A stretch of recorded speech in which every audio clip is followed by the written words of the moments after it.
아까 읽었던 부분입니다. 하이데거는 인간을 자신의 존재 의미에 대한 물음을 제기할 수 있는 현 존재라고 정의하고 삶의 실존적인 의미를 탐구했다. 그래서 하이데거가 정의한 현 존재라고 하는 건 인간이 자기의 존재 의미에 대한 물음을 제기하는, 즉 이런 능동적인 삶의 자세를 가진 존재를 의미한다. 하이데거에 따르면 현 존재는 정해진 운명에 따라 살아가는 것이 아니라 살아가는 동안 계속해서 무언가가 될 수 있는 가능성을 바탕으로 자신의 존재 이유를 스스로 만들어 나갈 수 있다. 그래서 계속해서 스스로 자기 존재에 대한 물음 제기하고 이유를 스스로 만들어간다. 능동적인 자세가 계속 강조되고 있는 거죠.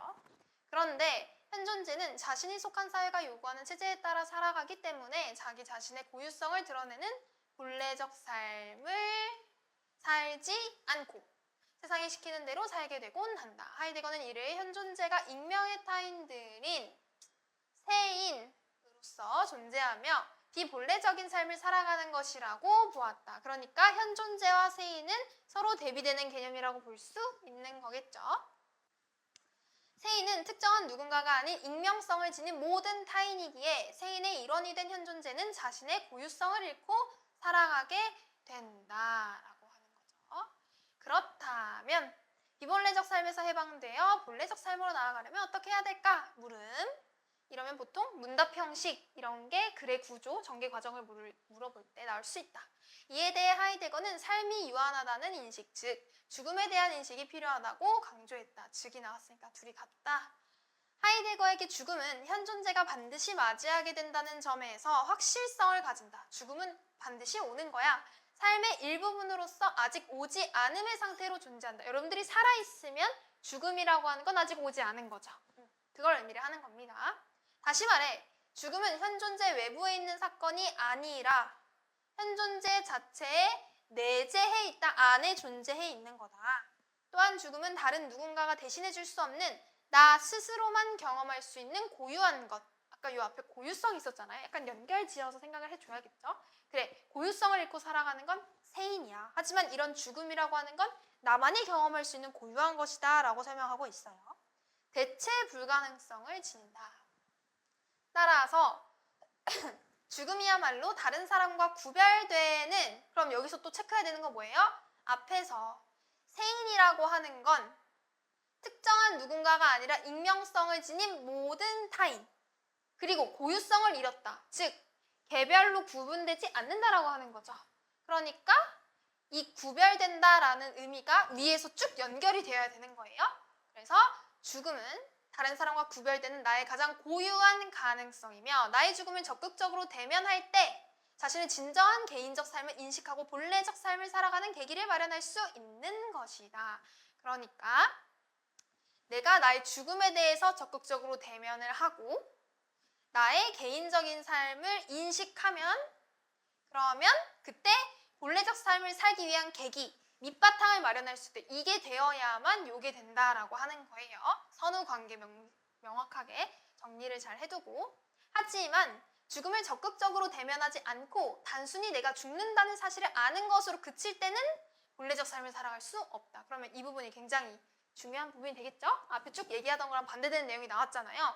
그냥 내가 언젠가 죽을 거야 라는 거 아는 정도로는 부족해. 그걸로는 현존재적 삶을 살 수 없다. 자신이 죽는다는 사실을 인식하면 현존재는 불안을 느끼게 되고, 자, 지금 과정이 나온 거죠? 그리고 그로부터 벗어나기 위해서 스스로를 세인으로 전락시킨대요. 불안을 느끼면 나를 세인으로 떨어뜨려. 전락시킨다. 떨어뜨리는 거죠. 자신의 죽음을 은폐하기 때문이다. 그래서 나의 죽음을 은폐한대요. 자, 위에서 얘기했죠. 죽음을 적극적으로 대면해야 본래적 삶을 살 수 있는데 내가 죽음에 대해서 불안감을 느껴, 두려움을 느껴, 그러면 세인이 되어버리고 세인은 나의 죽음을 숨기려고 한다. 지금 위에 읽은 부분, 아래 읽은 부분 대조되는 거 여러분들 다 읽을 수 있죠. 그리하여 타인의 죽음을 보면서도 자신의 고유한 죽음에 대해선 잘 실감하지 못하고 오히려 죽음이 자신과 무관한 사건이라고 외면하며 죽음의 확실성을 부정하게 된다. 그러니까 이게 세인의 삶이 되는 거고 비본래적인 삶이 되는 거죠. 하이데거는 죽음에 대한 이런 회피, 무관심, 이게 현존재를 자신의 가장 고유한 가능성으로부터 멀어지게 한다. 그러니까 현 존재로부터 멀어지게 한다. 따라서 하이데거는 삶의 변화를 위해 죽음이 주는 불안으로부터 달아나지 않고 죽음을 대면해서 맞닥뜨려서 선취. 여러분 선취가 무슨 의미일까요? 선취하다? 그렇지. 먼저 취하는 거. 그래서 이 죽음을 딱 맞닥뜨리고 죽음에 대해서 내가 컨트롤할 수 있는 것처럼 대하는 거예요. 먼저 선취할 것을 요구했고 죽음은 아직 오지 않았지만 죽음이라는 가능성 앞에 미리 자신을 세워봄으로써 그러니까 이 가능성 앞에 나를 미리 세워두는 게 바로 죽음을 선취하는 걸 의미하는구나. 과거의 비본래적 삶을 반성해야 한다는 것이다. 과거에 내가 죽음을 대면하지 않고 외면하고 회피했던 그런 세인으로서의 삶을 반성해야 한다라고 이야기를 합니다. 뭘 위해서? 삶의 변화를 위해서. 이러한 하이데거의 관점은 자신의 존재 의미를 스스로 결정하며 살아가겠다는 새로운 결단을 통한 실존적 삶을 제시했다는 점에서 의미를 지닌다. 그러면 가를 쭉 읽어봤을 땐 일단 하이데거라고 하는 그 인물이 가진 어떤 사상적인 이론에 대해서 쭉 설명을 하고 있고 마지막에 그것의 의의에 대해서까지 정리하고 있구나. 이 정도로 글의 구조를 파악해 볼 수 있겠고 내용적으로 이해하는 것도 현존재와 세인 그 둘의 대립되는 내용 그 정도만 잘 캐치하시면 되겠습니다. 그래서 이제 우리가 문제를 풀어볼 건데요. 자, 가의 현존재에 대한 이해로 적절하지 않은 걸 골라라 라고 했습니다. 1번부터 현존재는 자신이 죽는다는 사실을 인식하면 불안을 느끼게 된다. 그 아까 앞에 방금 읽었던 부분이죠. 나의 죽음을 대면하면 불안을 느끼게 돼. 그러면 나 자신을 세인으로 전락시켜 그렇게 해서 죽음을 은폐하려고 해. 그 다음 2번 현존재는 삶이 유한하다는 걸 인식하기 위해서 죽음을 은폐하지 않고 본래적 삶을 살아간다. 자, 천천히 읽어보면 삶이 유한하다는 것, 즉 죽음이 있다라고 하는 것을 인식하기 위해서 죽음을 은폐하지 않고 본래적 삶을 살아간다. 이 천천히 읽으면 말이 되게 이상하지 않나요?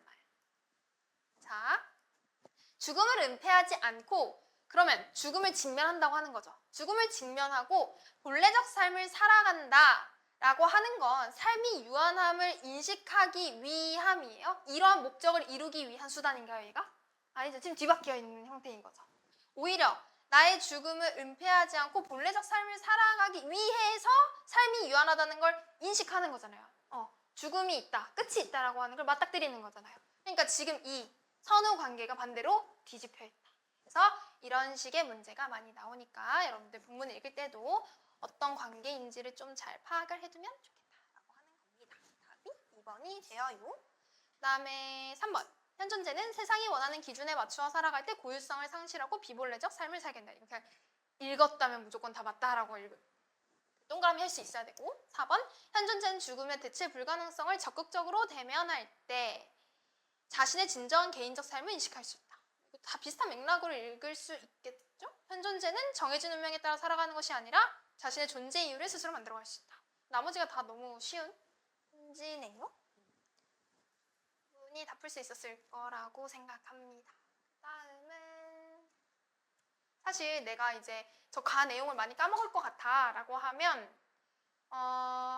요런 거 정도는 조금 이 글의 구조를 묻는 거 정도는 체크하고 가면은 괜찮거든요. 특히 1번 같은 경우는 가만 물어보고 있으니까 시간의 흐름에 따른 구성통에서 특정 개념의 의미 변화를 설명하고 있다. 했는데 특정 개념은 나왔지만 그게 의미 변화가 시간의 흐름에 따라서 나타나고 있는 건 전혀 없죠. 그 다음에 요런 거 보면 돼요. 가는 나와 달리니까 얘는 그냥 없다고 생각하고 가는 특정 철학자의 이론을 언급하며 이론이 지닌 한계를 드러내고 있다. 아까 가에서 그 하이데거가 말한 이론의 마지막 부분에 의에 대해서는 이야기를 했지만 한계에 대해서 지적하는 부분은 없었죠. 그러니까 얘도 X. 그다음에 가와 나 모두에서는 가가 해당되는가만 보면 돼요. 특정 개념에 대한 설명을 바탕으로 철학자의 관점에 대해서 의미를 부여하고 있다. 이거 맞다고 볼 수 있겠죠. 이 동그라미 해놓은 상태로 이따가 나 읽고 와가지고서는 2, 4, 5번만 딱딱딱 체크하면 해결이 되겠다. 이렇게 보고 요거 같은 경우는 이렇게 끊어져 있으니까 기억에 해당하는 것만 살펴볼 수 있을 것 같아요. 기억이 무엇이죠? 세인. 현존재와 반대되는 세인이라고 하는 개념이고 1번부터 세인은 죽음의 확실성을 부정하는 존재다. OX? 부정한 존재. 그 다음에 2번 자신의 죽음을 외면하는 존재다. 맞았고 3번 다른 사람과 구별돼서 살아가는 존재다. 아니죠. 세인의 정의에 대해서 나와 있어요. 익명성을 가진 그런 모든 타인들이다. 그러니까 구별되지 않는다. 고유성을 이루는 존재다. 4번 기억은 익명성으로부터 벗어나 살아가는 존재다. 아까 앞에 개념 설명했을 때 익명성을 가진 타인이라고 했으니까 전혀 아니고. 그다음에 5번 자신의 삶에서 새로운 결단을 실현하는 존재다. 이것도 아니죠. 이거 이제 현존지에 대한 설명이니까. 그러면 우리가 이따가 나 읽고 와서 이거 두 개만 확인하게 되면 답 쉽게 고를 수 있겠네요. 그러면은 문제가 학생이 작성한 일기를 읽고서 이제 하이데거의 입장에서 분석한 걸 적절하지 않은 걸 고르래요. 일기를 한번 읽어보니까 오늘은 오랜만에 영화를 보고 왔는데 주인공이 인생의 유한성을 깨달은 이후에 삶에 최선을 다하는 모습이 인상 깊었다. 사실 인생의 유한성에 대해 생각해본 적이 없었는데 내 삶에 끝이 있다고 생각하니 별 고민 없이 다른 사람들 따라 무심코 선택했던 일들을 돌아보게 된다. 아주 별 의미 없는 내용이에요. 그러니까 결국은 인생의 유한성을 깨달았는데 거기에 허물을 느낀 게 아니라 오히려 최선을 다하게 되었다라고 하는 내용이고요.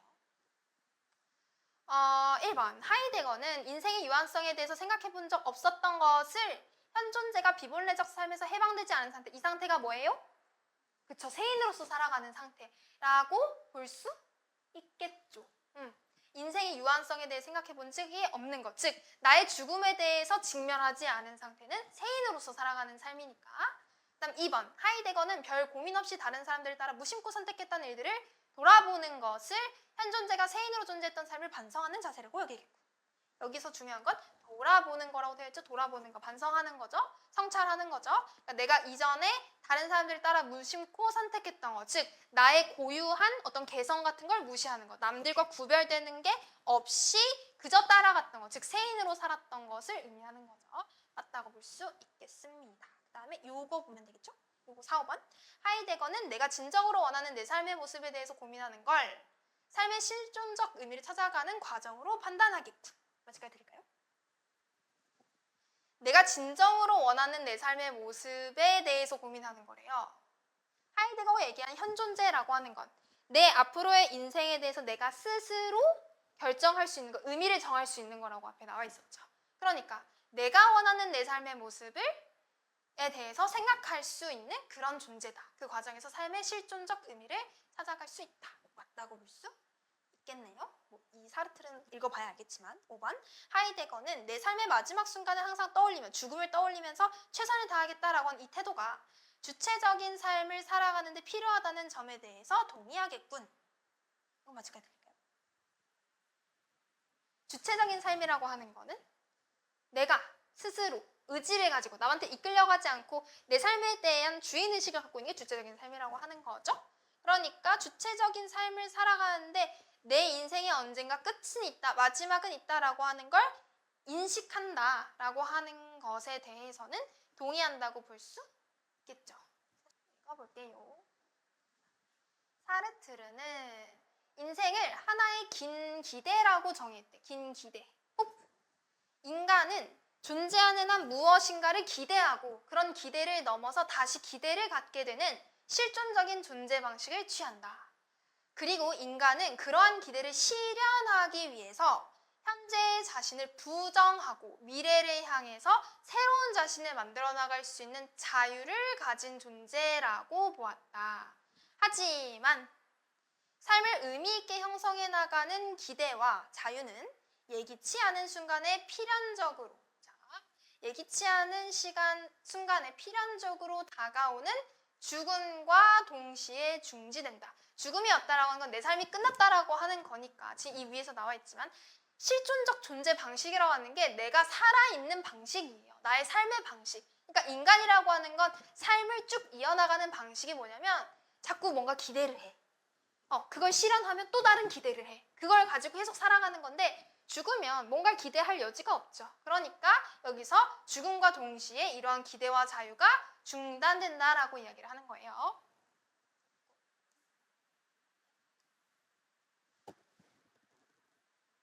자, 죽음은 나의 존재 방식인 기대를 차단하는 것이고 이는 곧 나의 사라짐을 뜻한다.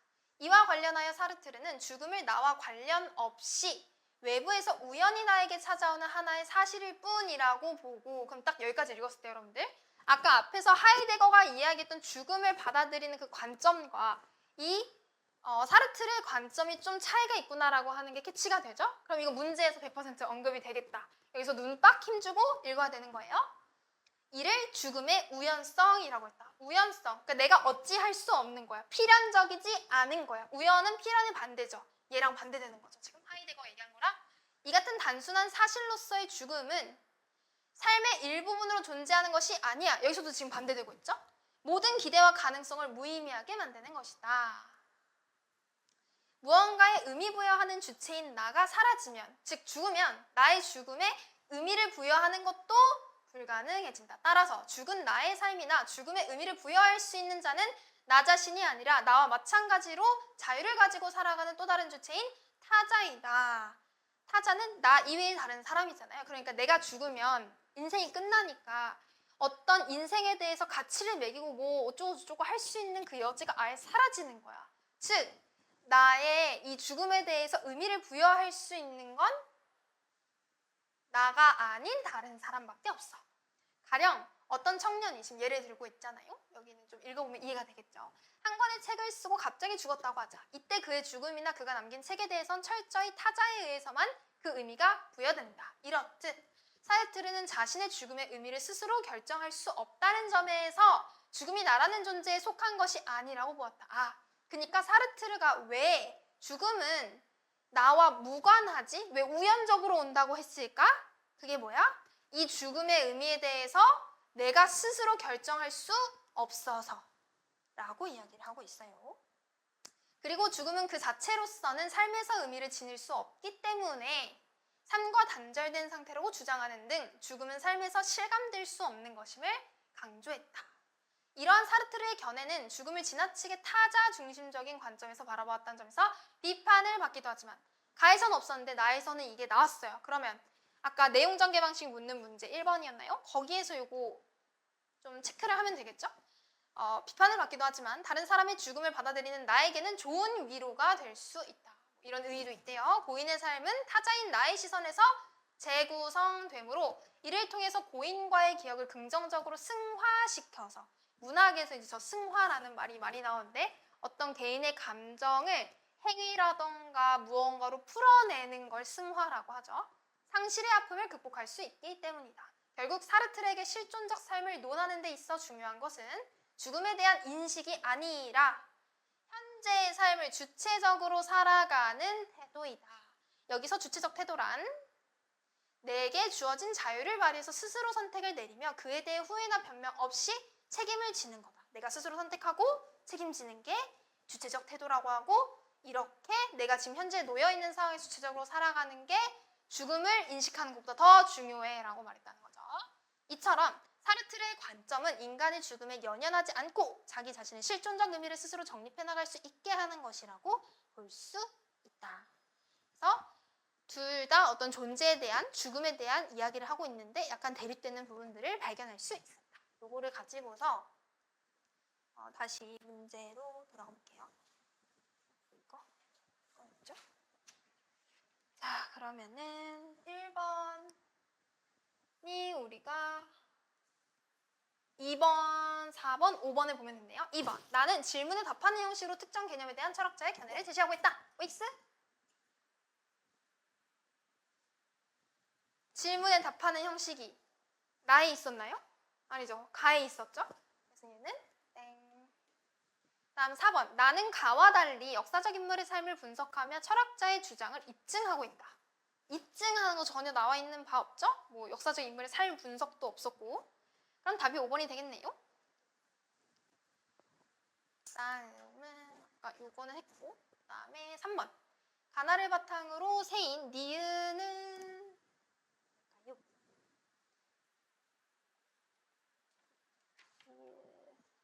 타자. 를 비교해서 이해한 내용으로 가장 적절한 것을 골라라. 그래서 우리 1, 2번만 보면 됐네요. 1번에 타자는 죽음의 우연성을 부정하는 존재이다. 윅스? 죽음의 우연성에 대해서 부정하는지 긍정하는지 어쩐지는 본문에서 전혀 알 수 있는 내용이 없었죠. 그냥 죽음은 우연적으로 오는 거야 라는 그런 설명만 있었을 뿐이죠. 요거 알 수 없다. 그럼 다 자연스럽게 답이 2번이 되겠네요. 타인의 죽음에 의미를 부여할 수 있는 존재다. 이건 우리 아까 읽었던 부분에 있었던 거죠. 그 본인은 자기 삶에 대해서, 자기의 죽음에 대해서 의미를 부여할 수 없지만 생이 끝났으니까 그 주변에 있는 타자들은 의미를 부여할 수 있다. 그래서 그들로부터 재구성이 될 수 있다. 뭐 이런 것들이 있었죠.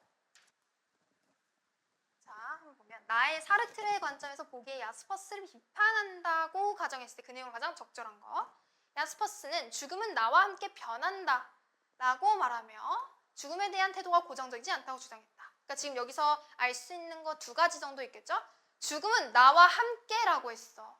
사르트르 같은 경우에는 죽음이라고 하는 건 우연적으로 일어나는 거고 나와 관련이 없다는 식으로 이야기를 했잖아요. 근데 여기서는 나와 함께 관련성이 있군. 다음에 변한다. 2가지. 다음 자신의 죽음을 어떻게 받아들이느냐에 따라서 죽음은 보편적이고 객관적 사실일 수도 있고 주관적 의미를 지닌 것일 수도 있다. 이게 뭔 말인지는 완전히 와닿지는 않더라도 아래를 조금 읽어보면 이해가 돼요. 이때 전자의 경우는 죽음이 보편적이고 객관적 사실인 경우에는 죽음을 모든 것을 무의미하게 만들어버리는 허망한 종말로 인식하는 데 그치지만 후자의 경우에는 주관적 의미를 지닌다라고 하는 건 개개인마다 각각의 고유한 의미를 가진다라고 하는 거죠. 그런 경우에는 자신의 태도에 따라서 죽음의 의미를 판단해서 참다운 자기 자신으로서 실존할 수 있게 된다. 그러니까 야스퍼스는 결과적으로는 전자와 후자 중에서 무엇이 더 바람직하다고 보는 거예요? 죽음을 정의할 때? 후자의 의미를 지닐 때. 이렇게 나와 있죠?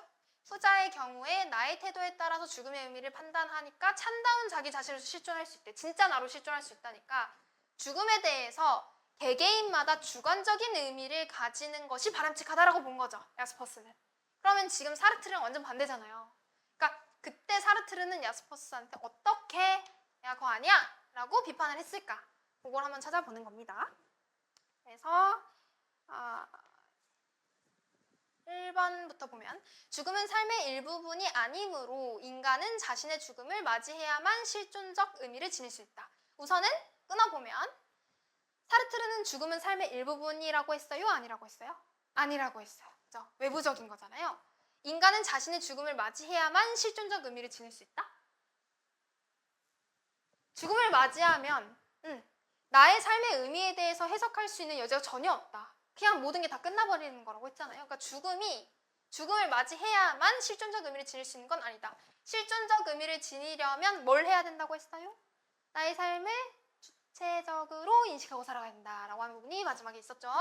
2번, 죽음은 나와 상관없이 찾아오는 우연한 사실이므로. 여기까지는 맞죠? 인간은 자신의 죽음의 의미를 판단할 수 없다. 맞네요? 네. 아까 적절하다 했으니까 답은 2번. 다음 3번, 인간은 자유를 발휘하며 살아갈 수 있으므로 자신의 관점에서 자신의 죽음을 해석하여 실존할 수 있다. 뒷부분 때문에 전혀 틀렸죠? 자신의 죽음을 해석할 수 없다. 4번, 죽음은 나의 사라짐을 의미하므로 인간은 자신의 죽음의 의미를 찾지 못해 실존적 삶을 살아갈 수 없다. 근데 나의 죽음의 의미를 찾지 못하는 건 맞지만 이것 때문에 실존적 삶을 살아갈 수 없다는 건 아니죠. 앞에서 얘기한 것처럼 죽음에 연연하지 말고 주체적인 삶을 살아가면 된다. 다음 5번, 인간은 각자의 기대에 따라 무언가의 의미를 부여하며 살아가므로 여기까지 맞죠? 자신의 죽음을 주관적 의미로만 인식할 수 있다. 짬뽕이 됐네요. 야스퍼스랑 이 부분이 전혀 틀렸다. 자신의 죽음을 인식할 수 없다. 다음에 마지막 5번을 보겠습니다.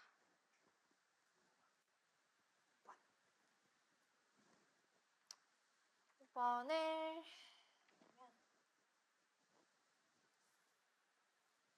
요게 3, 4, 5번만 다시 보면은 되죠? 이게 적절하지 않은 거 고르는 거니까. 3번, 사르트르는 내가 세상을 떠난 후에도 사람들이 내 삶을 가치 있게 기억해주는 거에 대해서 나의 삶이 타자에 의해 재구성되는 걸로 해석하겠군. 맞죠? 내가 죽고 나면 나의 삶을 내가 평가할 수는 없지만 내 주변에 있는 타자가 평가할 수 있다. 그걸 재구성이라고 이야기를 했죠. 그 다음에 4번에 사르트르는 내가 진정으로 원하는 내 삶의 모습에 대해서 고민하는 걸 삶의 실존적 의미를 찾아가는 과정으로 판단하겠다. 잘 봐요. 내가 진정으로 원하는 내 삶의 모습에 대해서 고민하는 것, 즉 내가 주체적으로 살아가는 것, 내가 진정으로 원하는 내 삶의 모습이라고 하는 건 내가 남들과 똑같이 사는 게 아니라 나의 고유성을 지키면서 살아가는 거잖아요. 나의 주체적인 삶을 살아가는 거잖아요. 그러니까 그런 과정에 대해서 스스로 고민하는 건 나 어떻게 하면 주체적인 삶을 살 수 있을까? 이런 고민을 한다는 거거든요. 그런 과정이 사르트르는 얘기했잖아요. 죽음에 대해서 인식하는 것보다 네가 어떻게 하면 주체적인 삶을 살 수 있을까? 주체적인 삶을 살아가는 거, 그게 진짜 본질적인 삶을 살아가는 것이야 라고 이야기를 했잖아요. 그러니까 이런 경우에는 삶의 실존적 의미를 찾아가는 과정으로 판단한다고 해석할 수 있겠죠. 자, 5번. 하이데거와 사르트르는 내 삶의 마지막 순간을 항상 떠올리며 최선을 다하겠다라고 하는 태도가 주체적 삶을 살아가는 데 필요하다는 점에 동의하고, 위에가 좀 헷갈려도 이거 읽으면 바로 딱 잡을 수 있죠. 사르트르는 내 삶의 마지막 순간, 이게 뭐예요? 죽음을 항상 떠올리면서 최선을 다하겠다가 주체적 삶을 살아가는 데 필요하다? 죽음에 대해서 연연하지 말라라고 말한 게 사르트르였잖아요. 그러니까 답은 5번이 되겠다. 좀 어려운 질문이긴 했지만 한번 풀어봤습니다. 그래서 여러분들이 스스로 지금 저랑 같이 이렇게 문제를 다시 풀어봤을 때 내가 생각했던 것과 뭔가 좀 다른 부분이 있다던가 난 이 부분을 좀 놓쳤네 하는 거 있으면 잘 필기를 해두고, 또 질문이 있으면 언제든지 물어보시면 되고요. 오늘 중간에 너무 시간을 많이 까먹어서 뒤에 질문 하나까지 마저 보고 싶은데 시간이 10분밖에 남지 않았어요. 첫날이니까 오늘은 여기까지 하는 걸로 하겠습니다.